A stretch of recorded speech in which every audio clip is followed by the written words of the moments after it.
Now we will discuss another important topic, that is equations of uniformly accelerated motion. Here the condition is that acceleration is uniform. Now first equation of motion, consider a body moving with an initial velocity u and is subjected to a uniform acceleration a, so that after time t its final velocity becomes v. We know that acceleration is equal to final velocity minus initial velocity divided by time taken.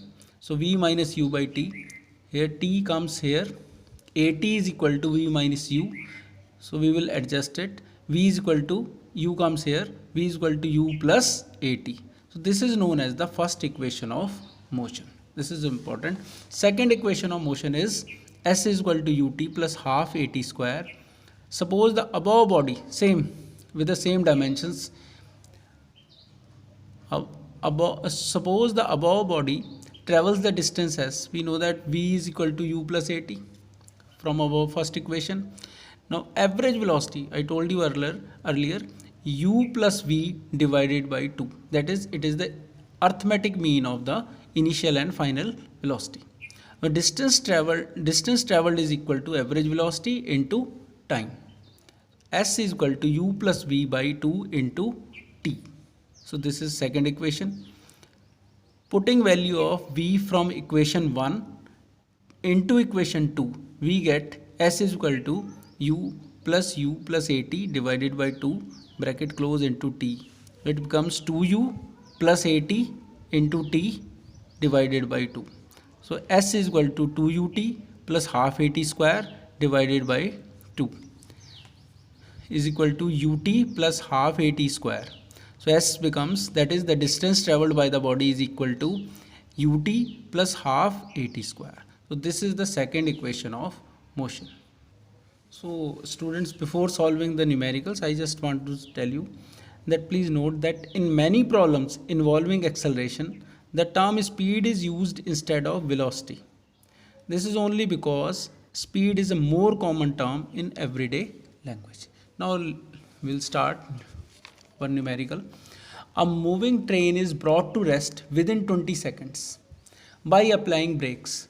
Find the initial velocity if the retardation due to brakes is 2 meter per second square. Now it is brought to rest within 20 seconds.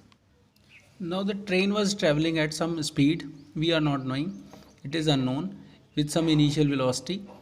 Now it is brought to rest, that means the final velocity is 0 because train comes to a halt, or it comes to stationary. Final velocity is v is equal to 0, t is equal to 20 seconds, acceleration is minus 2 meter per second square. So we will apply equation first, that is first equation of motion, v is equal to u plus at, final velocity is 0, u initial velocity we are not knowing, minus acceleration, plus minus is the in acceleration, that is minus 2 meter per second square. So we will apply the same sign, minus 2 meter per second square into time t is 20 seconds. So u comes out to be 2 into 20 is 40, so it comes here. So u is equal to 40 meter per second. So the initial velocity of the train was 40 meter per second. The second question is, a racing car has a uniform acceleration of 4 meter per second square. What distance will it cover in 10 seconds after the start? Now after the start means that initially the body was at rest or it was stationary. So that means initial velocity is equal to 0. So acceleration is 4 meter per second square. Time is 10 seconds. So we have to find out the distance covered by it in 10 seconds. So we will apply distance, we are knowing it is in second equation. By applying second equation of motion, s is equal to ut plus half at square. S is equal to, u is 0, initial velocity was 0 because the body was at rest, 0 into 10 plus half 4, that is acceleration 4 meter per second square into time, that is 10 second square. S is equal to, it comes out to be 200. So distance covered by the body, that a racing car will be 200 meter. Thank you.